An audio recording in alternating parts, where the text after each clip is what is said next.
बिस्मिल्लाहिर्रहमानिर्रहीम। अस्सलाम वालेकुम दोस्तों। वीक के आखिरी दिन के साथ 17 अप्रैल 2020 की मार्केट समरी के साथ हाजिर हूँ। आज हर लिहाज से एक हिस्टोरिक दिन था पाकिस्तान स्टॉक एक्सचेंज की तारीख का। फ़र्स्ट टाइम हमने अपर लाख पे मार्केट को हाल्ट होते हुए देखा है। लास्ट मंथ में जो है मार्च के महीने में हमने कंसेक्टिव जो है वो लोअर लाख्स पे मार्केट को तो हाल्ट होते देखा था, लेकिन आज का दिन जो है वो इस लिहाज से बड़ा इम्पोर्टेंट था कि आज जो है मार्केट ने अपने अपर सर्किट को ब्रेक किया और 1 घंटे के लिए ट्रेडिंग सस्पेंड करनी पड़ी। तो बहुत बहुत जो है वो इन्वेस्टर्स को बहुत बहुत मुबारक हो। इंशाल्लाह उम्मीद है कि ये मोमेंटम आगे बरकरार रखेगा। इंडेक्स परफॉर्मेंस चेक करेंगे, इंडेक्स ने आज कैसे परफॉर्म किया। सेक्टर ओवरव्यू देखेंगे, कौन से सेक्टर बुलिश रहे, कौन से बिरिश। मार्केट मूवर्स की बात करेंगे, volume leaders, top gainers and losers. Top gainer और लूजर्स हमारे वो होंगे जिनमें एटलीस्ट 50,000 से अबव का वॉल्यूम हो। मार्केट डाटा देखेंगे, पोर्टफोलियो इन्वेस्टमेंट आज की बड़ी इंपॉर्टेंट होनी है कि आज क्या मार्केट डाटा में आज क्या रिप्रेजेंट हो रहा है।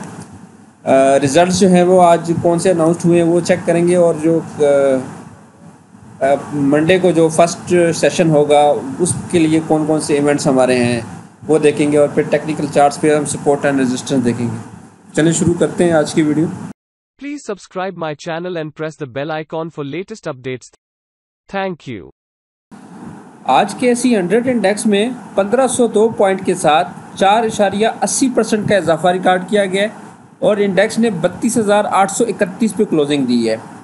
आज इंडेक्स शुरू से ही जो है वो बड़ा एग्रेसिवली जो है वो बुलिश रहा है और अपने अपर से उस पर खुला ओपन हुआ है। 32,417 पे इसने ओपनिंग दी है और अपना जो हाई बनाया है वो 1927 पॉइंट्स के साथ 33,257 का हाई लगा है, लेकिन क्लोजिंग जो है वो 32,831 पे हुई है 1502 पॉइंट के इजाफे के साथ। वॉल्यूम की बात करें तो वॉल्यूम भी बहुत अच्छे लगे हैं। 200 के करीब 200 मिलियन के करीब वॉल्यूम आज लगा है, जो कि 5 डे की एवरेज से ज़्यादा है। 5 डे की एवरेज जो है वो 134 मिलियन बनती है, तो अच्छे वॉल्यूम के साथ आज इंडेक्स ने अच्छा ब्रेकआउट दिया है। जो पी रेशो है वो 8.19 पे चली गई है। आज टोटल 85 स्क्रिप्ट जो हैं वो अप रहे हैं, जबकि 9 स्क्रिप्ट जो हैं वो आज डाउन गए हैं और 6 स्क्रिप्ट पे जो है वो कोई काम नहीं हुआ। बुलिश निफ्टी की सबसे जो मेन रीज़न थी वो तो यही थी कि जो कल स्टेट बैंक ऑफ पाकिस्तान ने अनशेड्यूल्ड जो है वो इंटरेस्ट रेट को कम किया है 200 बेसिक पॉइंट्स पे, और इंडेक्स रेट जो इंटरेस्ट रेट जो है वो 11 से 9 पे ले आए हैं। तो ये बहुत बड़ी न्यूज़ थी मार्केट के लिए। जो हाई लेवरेज कंपनीज हैं वो तकरीबन आज सारे ही जो ऑटो सेक्टर, स्टील और सीमेंट जो है वो आज अपने अपर लॉक पे ही आज ओपन हुए हैं। तो इसकी वजह से बहुत ज़्यादा मोमेंटम जो है वो बुलिश रहा है, सेंटीमेंट्स बहुत ज़्यादा बुलिश रहे। उसके बाद जो है IMF ने भी कोई 1.4 बिलियन की जो है ना वो ग्रांट का कहा है कि जो कोरोना से निपटने के लिए पाकिस्तान की गवर्नमेंट को देगी। तो ये एक और जो है वो बुलिश सेंटीमेंट्स के लिए ये एक और ट्रिगर था। और तीसरा जो है पाकिस्तान के जो फॉरेन रिजर्व्स हैं उसमें भी जो है वो 1.80% का जो है ना इजाफा। पॉइंट कंट्रीब्यूटर्स की बात करें तो फर्टिलाइजर सेक्टर ने सबसे ज़्यादा पॉइंट्स ऐड किए हैं, 322 पॉइंट ऐड हुए। सीमेंट दूसरे नंबर पे रहा है, 186 पॉइंट उसने ऐड किए हैं। Oil and gas exploration sector भी 170 पॉइंट के साथ तीसरे नंबर पे था। पावर जनरेशन ने 148 पॉइंट ऐड किए हैं। Oil and gas marketing sector ने 100 पॉइंट ऐड किए हैं। इन्वेस्टमेंट्स बैंक्स ने की तरफ से जो है वो 75 पॉइंट्स ऐड हुए हैं। फार्मास्यूटिकल की तरफ से भी 75 पॉइंट और टेक्सटाइल ने 61 जो है ना वो पॉइंट ऐड किए हैं। कंपनीज की बात करें तो एंग्रो ने सबसे ज़्यादा जो है 143 पॉइंट्स ऐड किए हैं। हपको की तरफ से 115 पॉइंट्स ऐड हुए हैं। फौजी फर्टिलाइजर्स कंपनी ने जो है वो 112 पॉइंट ऐड किए हैं। लकी सीमेंट ने जो है वो 87 पॉइंट ऐड किए हैं। दाऊद हरकुलस कॉरपोरेशन लिमिटेड की तरफ से भी 65 पॉइंट ऐड हुए। OGDCL ने 65 पॉइंट ऐड 62 पॉइंट ऐड किए। PPL ने 55, ईफट ने जो है वो 53 और MCBA की तरफ से 50 पॉइंट ऐड हुए। फ्लिप साइड पे जो है वो बैंक अल हबीब ने जो है वो 24 पॉइंट लूज़ किए हैं और अलाइड बैंक की तरफ से 17 पॉइंट और बैंक अल फलाह की तरफ से 5 पॉइंट। आज के टॉप सेक्टर बुलिश सेक्टर की बात करें तो सबसे ज़्यादा इजाफा जो है वो रिफाइनरी सेक्टर में हुआ है। 10.64% जो है वो आज इंक्रीज़ हुआ है। विनास्पति एंड अलाइड इंडस्ट्रीज़ जो है वो 8.86% इंक्रीज़ हुई है। टेक्नोलॉजी एंड कम्युनिकेशन जो है 8.11% इंक्रीज़ हुई है। ट्रांसपोर्ट जो है वो 8.09% इंक्रीज़ हुई है। इंजीनियरिंग में 8% का इजाफा हुआ है। सीमेंट जो है वो 7.57% इंक्रीज़ हुआ है। ऑटोमोबाइल पार्ट्स जो हैं वो भी 7.52% अप गए हैं। पेपर एंड बोर्ड जो है वो 7.27% अप गए। फर्टिलाइज़र की तरफ से भी जो है वो 7.01% का इजाफा देखा गया है। और ऑटोमोबाइल असेंबलर और जो पावर जनरेशन एंड डिस्ट्रीब्यूशन है उसमें भी 6.85 और 6.74% का इजाफा हुआ है। और अगर डाउन साइड पे देखें तो टोबैको सेक्टर जो है वो आज 0.50% आज डाउन गया है। अदर सेक्टर्स की बात करें तो ऑल शेयर इंडेक्स जो है वो 861 पॉइंट के साथ 3.84% इंक्रीज़ हुआ है और 23,259 पे जो है इसकी क्लोजिंग आई है। और वॉल्यूम भी इसमें बड़े शानदार लगे हैं, 302 मिलियन का इसमें काम हुआ है। KSE 30 को देखें तो KSE 30 जो है वो 661 पॉइंट के साथ 4.81% इंक्रीज़ हुआ है। 14,407 पे इसकी क्लोजिंग हुई है और 90 मिलियन का इसमें काम हुआ है। मीज़ान का अगर ऑल शेयर इंडेक्स देखें तो उसमें 806 पॉइंट्स की इजाफे के साथ 5.36% इंक्रीज़ हुआ है और 15,850 पे इसने क्लोजिंग दी है। 203 मिलियन शेयर्स का इसमें आज काम हुआ है। ETF की बात करें UBL वालों का तो उनमें भी जो है वो आज 4.99% अप रहा है। 479 पॉइंट के इजाफे के साथ 10,089 पे जो है इसने क्लोजिंग दी है। ETF जो है वो NIT का अगर बात करें तो उसमें भी 4.59% का इजाफा हुआ है। 331 पॉइंट्स की 331 पॉइंट्स के साथ जो है वो 7,540 पे इंडेक्स क्लोज हुआ है और वॉल्यूम भी इसमें 28 बिलियन का लगा है।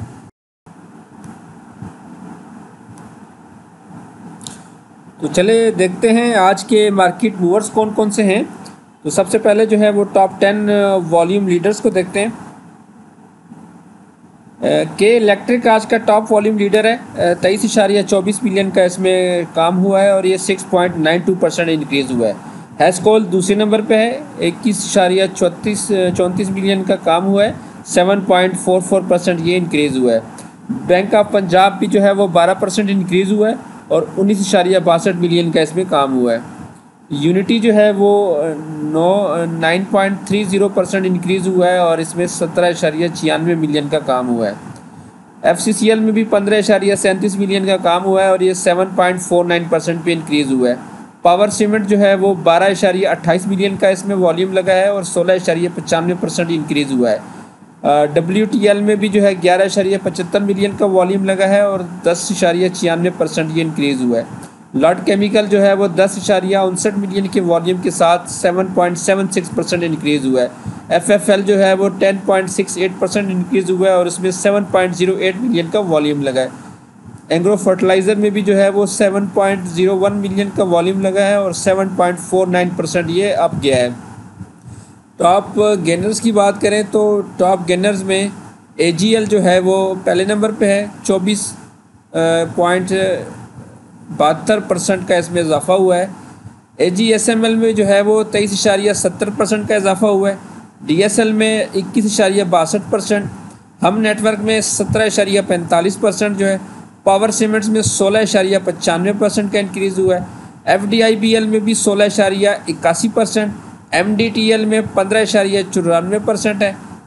NRSL में 15.86%, इत्तेफाक में 15.85% और TPL में जो है वो 15.54% का इजाफा हुआ है। वॉल्यूम इनमें से जो है हम नेटवर्क जो है उसमें 4.09 मिलियन का वॉल्यूम लगा है जो सबसे ज़्यादा है टॉप गेनर्स में। और दूसरे नंबर पे जो है वो बल्कि पहले नंबर पे पावर रहा है 12.28 मिलियन के साथ। दूसरे नंबर पे जो है वो हम नेटवर्क रहा है 4.09 मिलियन के साथ। टॉप 10 लूज़र्स की बात करें तो FNBM में जो है वो 7.14% डिक्लाइन हुआ है। ABL जो है वो 5.47 जो है। फैसल बैंक 3.09%, शिफा हॉस्पिटल जो है 2.74%, बैंक अल हबीब जो है 2.69% डाउन गया है। मीज़ान बैंक जो है वो 1.20% का डिक्लाइन हुआ है। इसमें बैंक अल फलाह में 1.06% और पाक ऑक्सीजन में 0.80% डिक्लाइन हुआ है। तो जो सबसे ज़्यादा वॉल्यूम लगा है वो मीज़ान बैंक में लगा है, लूज़र्स की जानिब से 6.76 मिलियन का इसमें काम हुआ है। दूसरे नंबर पे बैंक अल फलाह है जिसमें 3.46 मिलियन का शेयर का इसमें काम हुआ है। पोर्टफोलियो इन्वेस्टमेंट की आज बात करें तो फॉरेनर जो है आज नेट सेलर हैं। 3.13 मिलियन US डॉलर की इन्होंने क्रॉस बाइंग की है, जबकि 9.75 मिलियन की इन्होंने सेलिंग की है, जो कि नेट सेलिंग बनती है 6.62 मिलियन की। फॉरेन जो कॉरपोरेट्स हैं उन्होंने 0.46 की बाइंग की है, जबकि 06.35 मिलियन की इन्होंने सेलिंग की है, जो कि नेट सेलिंग बनती है 5.89 मिलियन US डॉलर की। 2.66 जो है वो मिलियन जो है ओवरसीज़ पाकिस्तानीज़ ने बाई की है, जबकि 3.06 मिलियन सेलिंग की है और नेट सेलिंग जो है वो 0.40 बनती है। लोकल्स की बात करें तो सबसे ज़्यादा आज बाइंग की है म्यूचुअल फंड की तरफ से आई है। 5.10 मिलियन US डॉलर की इन्होंने बाइंग की है। टोटल 8.16 मिलियन की बाइंग है और 3.06 मिलियन की सेलिंग है इनकी। दूसरी नंबर पे कंपनीज हैं, 2.08 मिलियन की बाइंग की है। इंश्योरेंस जो है उन्होंने 0.95 मिलियन की बाइंग की है। अदर ऑर्गेनाइजेशन ने 0.83 मिलियन की। ब्रोकर्स भी जो हैं वो आज बायर रहे हैं 0.06 मिलियन के। आज के जो नेट सेलर हैं वो इंडिविजुअल रहे हैं। 1.7 मिलियन US डॉलर की इन्होंने नेट सेलिंग की है। बैंक्स दूसरे नंबर पे है 0.64 मिलियन के साथ और NBFC जो है वो 0.05 मिलियन के साथ। तो फॉरेनर्स को चेक करते हैं कि फॉरेनर्स ने जो है वो किन सेक्टर्स में जो है ना वो बाइंग सेलिंग की है। सीमेंट्स में उन्होंने वो 1.20 मिलियन की सेलिंग की है। बैंक्स में उन्होंने 1.89 मिलियन का माल बेचा है। फर्टिलाइज़र में 1.54 मिलियन की सेलिंग है। E&P में 0.84 मिलियन की सेलिंग है। OMC में 0.10 मिलियन की सेलिंग है। पावर में 0.09 मिलियन की सेलिंग है। टेक में 0.43 मिलियन की सेलिंग है और अदर सेक्टर्स में 0.54 मिलियन की सेलिंग की है। टेक्सटाइल में उन्होंने थोड़ी सी बाइंग की है 0.06 मिलियन की। तो ऑल सेक्टर्स में ही तकरीबन फॉरेनर जो है सेलर रहे हैं, स्पेशली जो सीमेंट्स, बैंक एंड फर्टिलाइज़र हैं इन्होंने कुछ ज़्यादा बेचा है हुए। तो जो लोकल्स में जो म्यूचुअल फंड्स हैं आज के सबसे नेट बायर रहे हैं, तो म्यूचुअल फंड्स चेक करते हैं कि म्यूचुअल फंड ने किन सेक्टर्स में की है। सीमेंट में उन्होंने 1.04 मिलियन की बाइंग की है। बैंक्स में 1.07 मिलियन की सेलिंग है। फर्टिलाइज़र में 1.87 मिलियन की बाइंग है। E&P में बाइंग है 1.46 मिलियन की। OMC में 0.85 मिलियन की बाइंग है। पावर में 0.21 मिलियन की। टेक्सटाइल में 0.01 मिलियन की और अदर सेक्टर में भी 0.76 मिलियन की बाइंग की है। टेक में वो सेलर रहे हैं 0.10 मिलियन की और बैंक्स में भी सेलर रहे हैं 1.07 मिलियन की। तो जो म्यूचुअल फंड है वो बैंक्स और टेक्निकल में जो है वो टेक सेक्टर में जो है वो सेलर रहे हैं, जबकि E&P, फर्टिलाइजर्स एंड सीमेंट्स में उन्होंने बाइंग शो की है। कंपनीज ने भी जो है वो 2.08 मिलियन की नेट बाइंग की है। तो इन्होंने सीमेंट में बेचा है माल 0.18 मिलियन का। बैंक्स में इन्होंने बाइंग की है 1.53 मिलियन की। फर्टिलाइज़र में इन्होंने बाइंग की है 0.31 मिलियन की।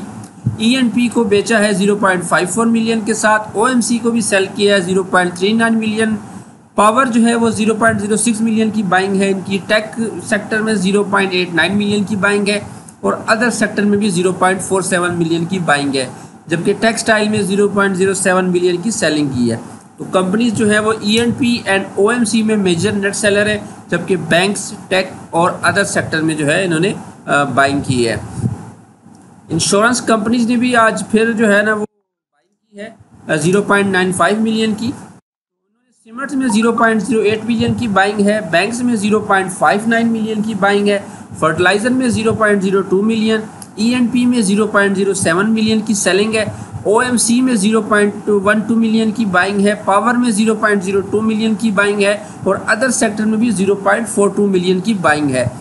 टेक्स सेक्टर में उन्होंने माल बेचा है 0.16 मिलियन का, और टेक्सटाइल में भी वो सेलर रहे हैं 0.03 मिलियन के। जो इंश्योरेंस हैं वो OMC, बैंक्स और अदर सेक्टर में जो हैं वो बायर हैं, जबकि टेक सेक्टर और ENP में वो नेट सेलर है। तो इंडिविजुअल जो है वो आज के लोकल की तरफ से नेट सेलर थे एक 1.71 मिलियन के साथ। तो इंडिविजुअल चेक करते हैं। इंडिविजुअल ने सीमेंट बेचा है आज 0.07 मिलियन का। बैंक्स जो है वो 0.9 मिलियन की इन्होंने बाइंग की है। फर्टिलाइज़र में 0.63 मिलियन का सेल किया है। ENP में भी सेलिंग की है 0.77 मिलियन की। OMC में 0.43 मिलियन की सेलिंग है। पावर में 0.04 मिलियन की सेल की है। टेक को 0.17 मिलियन का सेल किया है, और अदर सेक्टर में भी 0.49 मिलियन की सेलिंग की है।